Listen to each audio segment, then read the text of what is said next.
ಮೂವಿಯ start ಅಲ್ಲಿ ಒಂದು ಸಮುದ್ರವನ್ನ ತೋರಿಸಲಾಗುತ್ತೆ. ಅದರೊಳಗೊಂದು ಪ್ರಪಂಚ, ಅದು ಮರ್ಮೇಡ್ಸ್ ಪ್ರಪಂಚ. ಸೊ ಕಥೆಯ ಆರಂಭದಲ್ಲಿ ನಮಗೊಂದು ಶಿಪ್ ಕಾಣಿಸುತ್ತೆ. ಅದರಲ್ಲಿ ತುಂಬಾ ಜನ ಇರ್ತಾರೆ. ಅವರು ಸಮುದ್ರದಿಂದ ಆಂಟಿಕ್ಸ್ ಅನ್ನ ಕಲೆಕ್ಟ್ ಮಾಡಿ ಮಾರ್ತಾ ಇದ್ರು. ಅದೇ ಶಿಪ್ ಅಲ್ಲಿ ಒಬ್ಬ ಪ್ರಿನ್ಸ್ ಇದ್ದ. ಅವನ ಹೆಸರು ಎರಿಕ್. ಅವನಿಗೆ ಆಂಟಿಕ್ ಪೀಸ್ ನ ಕಲೆಕ್ಟ್ ಮಾಡೋ ಶೋಕಿ ಇತ್ತು. ಸೊ ಅವನು ಇವರುಗಳ ಜೊತೆ ಬರ್ತಾ ಇದ್ದ. ಇಂದು ಮೂನ್ ಫೆಸ್ಟಿವಲ್, ಇಂದು ಮರ್ಮೇಡ್ಸ್ ನೀರಿಂದ ಹೊರಬರುತ್ತೆ ಎಂದು ಹೇಳಲಾಗುತ್ತಿತ್ತು. ಶಿಪ್ಲಿ ಇರೋರೆಲ್ಲ ಇಂದು ರಾತ್ರಿ ಮರ್ಮೇಡ್ಸ್ ನ ಹಿಡಿಯಲು ಕಾಯುತ್ತಿದ್ದರು. ಆದ್ರೆ ಎರಿಕ್ ಇದನ್ನು ತಡಿತಾನೆ. ಎರಿಕ್ ಜೊತೆ ಒಬ್ಬ ಇರ್ತಾ ಇದ್ದ. ಅವನು ಎರಿಕ್ ನ ಅಮ್ಮನ ತುಂಬಾ ಹತ್ತಿರದ ವ್ಯಕ್ತಿ ಮತ್ತು ಎರಿಕ್ ನ ಗಾರ್ಡಿಯನ್. ನಂತರ ನೀರಿನ ಪ್ರಪಂಚವನ್ನ ತೋರಿಸಲಾಗುತ್ತೆ. ನೀರೊಳಗಡೆ ಸುಂದರವಾದ ಒಂದು ಪ್ರಪಂಚವಿತ್ತು. ಅದು ನಮ್ಮ ಊಹೆಗಳಿಗೂ ಮೀರಿದ್ದು. ಸಮುದ್ರದೊಳಗಡೆ ಒಬ್ಬ ಕಿಂಗ್ ಇದ್ದ. ಅವನನ್ನ ಗಾಡ್ ಆಫ್ ವಾಟರ್ ಎನ್ನಲಾಗುತ್ತಿತ್ತು. ಅವನಿಗೆ 7 ಹೆಣ್ಣು ಮಕ್ಕಳಿದ್ದರು. ಅವರೇ ಮರ್ಮೇಡ್ಸ್. ಕಿಂಗ್ 7 ಹೆಣ್ಣು ಮಕ್ಕಳನ್ನ ಹತ್ರ ಕರೀತಾನೆ. ಆದ್ರೆ 7ನೇ ಮಗಳು ಅಲ್ಲಿರ್ಲಿಲ್ಲ. ಅವಳೇ ಕಿರಿಮಗಳು ಏರಿಯಲ್. ಕಿಂಗ್ ಕ್ರಾಬ್ ನ ಕರೀತಾರೆ. ಅದೊಂದು ಕ್ರಾಬ್, ಆದ್ರೆ ಕಿಂಗ್ ನ ಎಲ್ಲಾ ಮಾತನ್ನ ಕೇಳ್ತಿತ್ತು.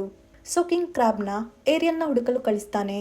ಏರಿಯಲ್ಗೆ ಮಾನವ ವಸ್ತುಗಳನ್ನ ಕಲೆಕ್ಟ್ ಮಾಡೋ ಶೋಕಿ ಇತ್ತು. ಯಾವಾಗ್ಲೂ ಮಾನವ ವಸ್ತುಗಳನ್ನ ಹುಡುಕ್ತಾ ತುಂಬಾ ದೂರ ಬರ್ತಾ ಇದ್ಲು. ಏರಿಯಲ್ಗೆ ಒಬ್ಳು ಫ್ರೆಂಡ್ ಇದ್ಲು. ಅದೊಂದು ಪುಟ್ಟ ಮೀನು.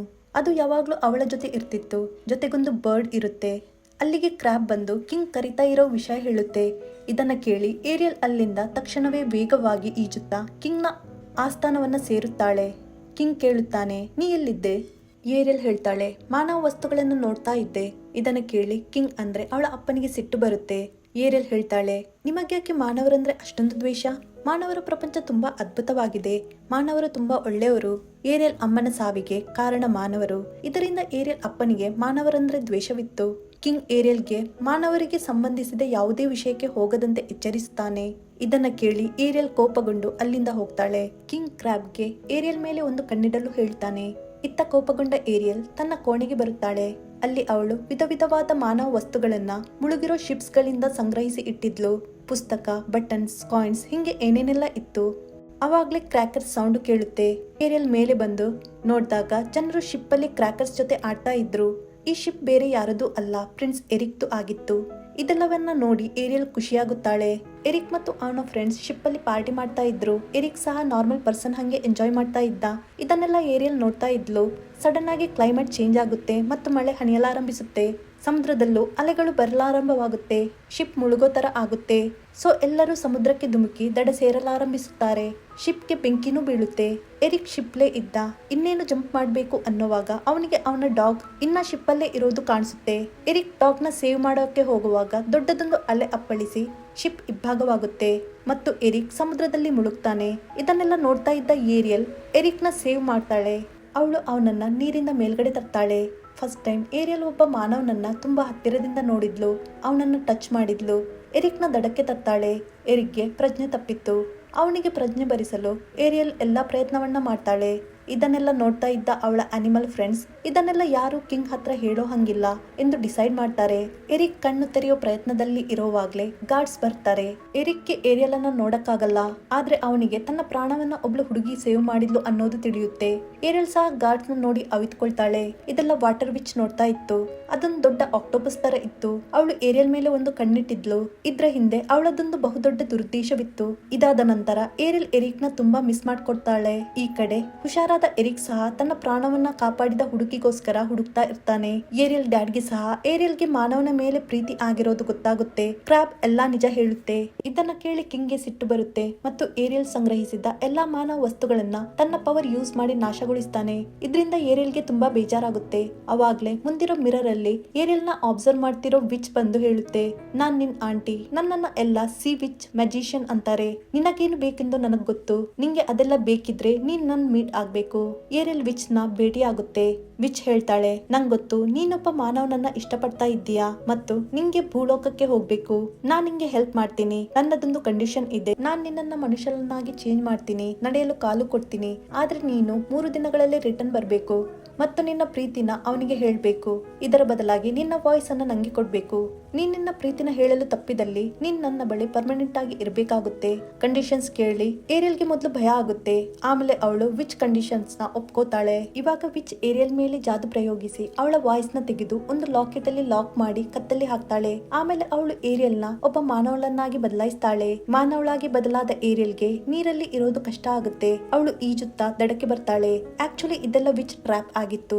ಏರಿಯಲ್ ಡ್ಯಾಡ್ ಕಿಂಗ್ ನ ಸೋಲಿಸಿ ಸಮುದ್ರದ ರಾಣಿ ಆಗೋದು ಅವಳ ಉದ್ದೇಶವಾಗಿತ್ತು. ಇತ್ತ ಏರಿಯಲ್ ಒಬ್ಬ ಮೀನುಗಾರನಿಗೆ ಸಿಗ್ತಾಳೆ. ಅವನು ಅವಳನ್ನ ಕ್ವೀನ್ ಹತ್ರ ಕರ್ಕೊಂಡು ಹೋಗ್ತಾನೆ. ಅಲ್ಲಿ ಏರಿಯಲ್ ಅನ್ನ ಚೆನ್ನಾಗಿ ನೋಡ್ಕೋತಾರೆ. ಅವಳಿಗೆ ಸ್ನಾನ ಮಾಡಿಸಿ ಬಟ್ಟೆ ಹಾಕಲಾಗುತ್ತೆ. ಮಾನವರ ಜೊತೆಯಲ್ಲಿ ಏರಿಯಲ್ ತುಂಬಾ ಖುಷಿಯಾಗಿದ್ಲು. ಏರಿಯಲ್ ಸಿಂಗ್ ಸಹ ಮಾಡ್ತಾಳೆ.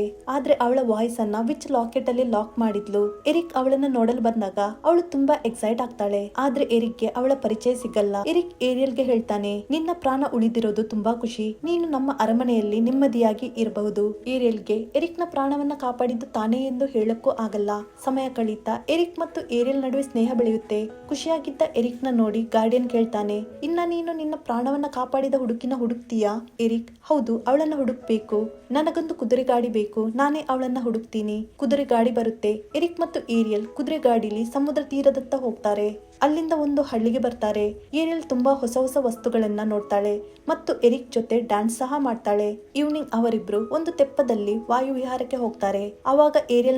ಇವಾಗ ಏರಿಯಲ್ ಅವಳ ಪ್ರೀತಿನ ಎರಿಕ್ಗೆ ಹೇಳ್ಬೇಕು. ಯಾಕೆಂದ್ರೆ ಇವರಿಬ್ಬರಿಗೆ ಒಬ್ಬರ ಮೇಲೊಬ್ಬರಿಗೆ ಪ್ರೀತಿಯಾಗಿದೆ. ಏರಿಯಲ್ ಎರಿಕ್ಗೆ ಕಿಸ್ ಮಾಡಿದ್ರೆ ಅವಳು ಪರ್ಮನೆಂಟ್ ಆಗಿ ಮಾನವಳಾಗಿ ಎರಿಕ್ ಜೊತೆ ಇರಬಹುದು. ವಿಚ್ ಬಳಿ ಹೋಗ್ಬೇಕಾಗಿಲ್ಲ. ಅಷ್ಟರಲ್ಲೇ ವಿಚ್ ಬಂದು ತೆಪ್ಪವನ್ನ ಮೇಲೆ ಕೆಳಗೆ ಮಾಡುತ್ತೆ. ಆದ್ರೆ ಅವರಿಬ್ಬರ ಪ್ರಾಣ ಉಳಿಯುತ್ತೆ. ಆದ್ರೆ ಏರಿಯಲ್ ಮತ್ತೆ ಎರಿಕ್ ನ ಸ್ನೇಹ ನೋಡಿ ವಿಚ್ಗೆ ಟೆನ್ಷನ್ ಆಗುತ್ತೆ. ಇತ್ತ ಕಿಂಗ್ ಮಕ್ಕಳಲ್ಲಿ ಏರಿಯಲ್ ಬಗ್ಗೆ ವಿಚಾರಿಸ್ತಾನೆ. ಯಾರಿಗೂ ಅವಳ ಬಗ್ಗೆ ಗೊತ್ತಿರಲ್ಲ. ಸಹೋದರಿಯರು ಏರಿಯಲ್ ನ ಹುಡುಕಕ್ಕೆ ಭೂಲೋಕಕ್ಕೆ ಪ್ರಯಾಣಿಸ್ತಾರೆ. ಇತ್ತ ಅರಮನೆ ತಲುಪಿದ ಎರಿಕ್ ಮತ್ತು ಏರಿಯಲ್ ತುಂಬಾ ಖುಷಿಯಾಗಿರ್ತಾರೆ. ಇದನ್ನ ನೋಡಿ ಗಾರ್ಡಿಯನ್ ಎರಿಕ್ಗೆ ಹೇಳ್ತಾರೆ, ನೀನ್ ಹುಡುಕ್ತಿರೋ ಹುಡುಗಿ ಇವಳೇ ಅನ್ಸುತ್ತೆ. ಆದ್ರೆ ಎರಿಕ್ ತನ್ನ ಪ್ರಾಣವನ್ನ ಕಾಪಾಡಿದ ಹುಡುಗಿಗೋಸ್ಕರ ಹುಡುಕೋದನ್ನ ಬಿಡಲ್ಲ. ಎರಿಕ್ ಸಮುದ್ರ ತೀರಕ್ಕೆ ಹೋಗಿ ತನ್ನ ಪ್ರಾಣವನ್ನ ಕಾಪಾಡಿದವಳಿಗೋಸ್ಕರ ಕರೆಯಲಾರಂಭಿಸ್ತಾನೆ. ಅವಾಗ ಒಬ್ಬ ಹುಡುಗಿ ಪ್ರತ್ಯಕ್ಷವಾಗ್ತಾಳೆ. ಎರಿಕ್ ತನ್ನ ಪ್ರಾಣವನ್ನ ಕಾಪಾಡಿದ ಹುಡುಗಿ ಇವಳೇ ಇರ್ಬೇಕು ಅನ್ಕೊಂಡು ಅವಳನ್ನ ಅರಮನೆಗೆ ಕರ್ಕೊಂಡ್ ಬರ್ತಾನೆ.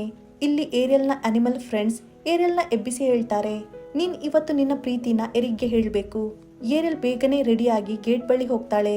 ಅಲ್ಲಿ ಎರಿಕ್ ತನ್ನ ಅಮ್ಮಂಗೆ ನೈಟ್ ಸಿಕ್ಕಿದ ಹುಡುಗಿನ ತೋರಿಸಿ, ಇವಳನ್ನ ನಾನು ತುಂಬಾ ಪ್ರೀತಿಸ್ತೇನೆ. ಇವಳೇ ನನ್ನ ಪ್ರಾಣವನ್ನ ಕಾಪಾಡಿದ್ದು. ಅವಳ ಕತ್ತಲ್ಲೊಂದು ಮಿನುಗೋ ಲಾಕೆಟ್ ಇರುತ್ತೆ. ಇದನ್ನೆಲ್ಲ ಕೇಳಿ ಏರಿಯಲ್ಗೆ ತುಂಬಾ ದುಃಖವಾಗುತ್ತೆ ಮತ್ತು ಅವಳು ಅರಮನೆಯಿಂದ ತುಂಬಾ ದೂರ ಹೋಗ್ತಾಳೆ. ಒಂದು ದಿನ ಏರಿಯಲ್ ನ ಅನಿಮಲ್ ಫ್ರೆಂಡ್ ಬರ್ಡ್ಗೆ ಏರಿಯಲ್ ಸಿಂಗ್ ಮಾಡೋ ಸೌಂಡ್ ಕೇಳುತ್ತೆ. ಬಂದು ನೋಡಿದ್ರೆ ಆ ಸೌಂಡ್ ನೈಟ್ ಸಿಕ್ಕಿದ ಹುಡುಗಿಯ ಲಾಕೆಟ್ ಇಂದ ಬರ್ತಾ ಇತ್ತು. ಅದು ಬೇರೆ ಯಾರೂ ಅಲ್ಲ, ವಿಚ್ ಆಗಿದ್ಲು. ಅವಳೊಬ್ಬ ಸುಂದರ ಕನ್ಯೆಯ ರೂಪವನ್ನು ಧರಿಸಿದ್ಲು. ಎಲ್ಲವನ್ನ ತಿಳಿದ ಏರಿಯಲ್ ಫ್ರೆಂಡ್ಸ್ ಏರಿಯಲ್ಗೆ ಎಲ್ಲವನ್ನ ಹೇಳ್ತಾರೆ ಮತ್ತು ನೀನ್ ನಿನ್ನ ಪ್ರೀತಿನ ಪಡಿಲೇಬೇಕು, ಇಲ್ಲಾಂದ್ರೆ ನೀನಿಲ್ಲಿ ಮಾನವಳಾಗಿ ಇರಕ್ಕೆ ಆಗಲ್ಲ. ಇದನ್ನ ಕೇಳಿ ಏರಿಯಲ್ ಅರಮನೆಗೆ ವಾಪಸ್ ಆಗ್ತಾಳೆ.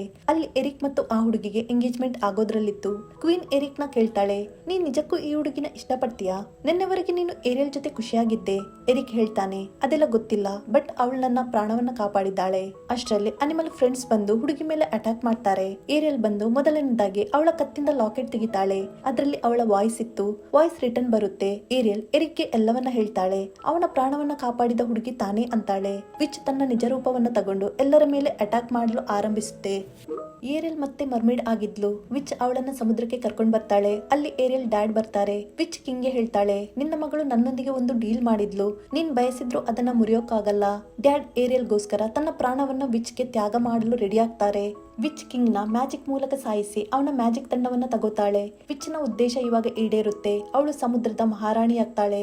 ಅವಳು ಏರಿಯಲ್ ನ ಸಾಯಿಸಕ್ಕೆ ಬರ್ತಾಳೆ. ಬಟ್ ಅಲ್ಲಿ ಎರಿಕ್ ಬರ್ತಾನೆ. ಇವಾಗ ವಿಚ್ ಬಹುದೊಡ್ಡ ಆಕ್ಟೋಪಸ್ ರೂಪ ತಗೋತಾಳೆ. ಅದು ಒಂದು ಸಮುದ್ರದಷ್ಟು ದೊಡ್ಡದಾಗಿತ್ತು. ಎರಿಕ್ ಸಹ ಒಂದು ಶಿಪ್ ಗೆ ನೇತಾಡ್ತಾ ಇದ್ದ. ಏರಿಯಲ್ ಎರಿಕ್ ನ ಕಾಪಾಡೋಕೆ ಪ್ರಯತ್ನಿಸ್ತಾ ಇರ್ತಾಳೆ. ವಿಚ್ ಏರಿಯಲ್ ನ ಕೊಲ್ಲಕ್ಕೆ ಏನೇನೆಲ್ಲ ಮಾಡ್ತಾಳೆ. ಏರಿಯಲ್ ಶಿಪ್ ನ ತಿರುಗಿಸಿ ವಿಚ್ ಗೆ ಚುಚ್ತಾಳೆ. ಇದರಿಂದ ಮ್ಯಾಜಿಕ್ ಎಲ್ಲ ಹೋಗಿ ವಿಚ್ ಒಂದು ಸಾಧಾರಣ ಮಾನವಳಾಗಿ ಸಾಯ್ತಾಳೆ. ವಿಚ್ ಸತ್ತ ನಂತರ ಏರಿಯಲ್ ಡ್ಯಾಡ್ ಕಿಂಗ್ ಗೆ ಸಹ ಪ್ರಾಣ ಬರುತ್ತೆ. ಏರಿಯಲ್ ಮ್ಯಾಜಿಕ್ ದಂಡವನ್ನ ಡ್ಯಾಡ್ ಗೆ ಕೊಡ್ತಾಳೆ.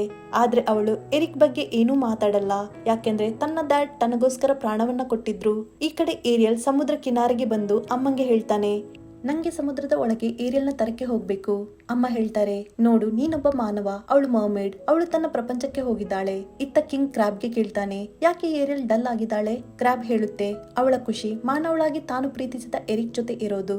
ಇದನ್ನ ಕೇಳಿದ ನಂತರ ಕಿಂಗ್ ತನ್ನ ಮಗಳಿಗೆ ಮಾನವ ರೂಪ ಕೊಡ್ತಾರೆ. ಏರಿಯಲ್ ಒಬ್ಬ ಮಾನವಳಾಗಿ ಕಾಯ್ತಾ ಇರೋ ಎರಿಕ್ ಬಳಿ ಬರ್ತಾಳೆ. ಅವಳಿನ್ನು ಮಾನವಳಾಗಿ ಇರ್ತಾಳೆ. ಅವರಿಬ್ಬರ ಮದುವೆನೂ ಆಗುತ್ತೆ.